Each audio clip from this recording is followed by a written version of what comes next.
Людмила Паўлікова, расказвала Антося, як я ажаніўся. Я хату меў, свінчо, цяля, і кожны знаў Антося. Гуляць? Ну што ж, і я гуляў, каму не давялося. Я заліцаўся да адной, во, прыгажуня, Люся, і вырашыў, вясной возьму да ажанюся.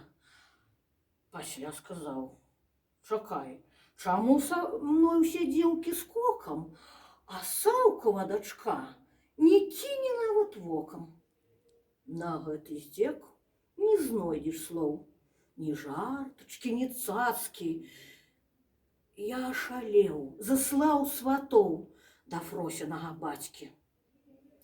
Ды круціць Саўка рыжы вус і кажа, не, Антосю, не па сабе ты выбраў курс, не ведаеш ты Фросю.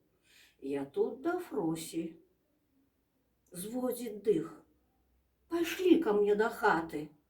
Яна, не, Антось, бяры другіх, прыгожых і багатых.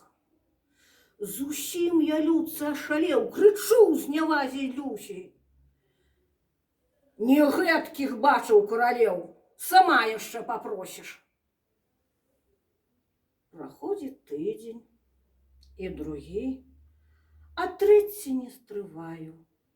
Нудота цісне, бы грахі, і зноў бяда старая. А мо ўсё-ткі пойдзеш за мяне, а сам сціскаю зубы. Мяне мой лёс не абміне, не ведаю, ці любы. Увосень дам табе адказ, чакай, калі ахвочы. Ледзь не падскочыў, вось так раз, зірнуць баюся ў вочы, не перадумала б яна. Хутчэй імкну да дому. 3 дні праспаў, нібы сп'яна. А 4 зноў і не спіцца, і не есца, а што калі адмовіцца ад слоў? І не знаходжу месца. Прыбег, збірайся, я бадай і так зашмат балакаў. Пайшлі, бо Люсю прывяду.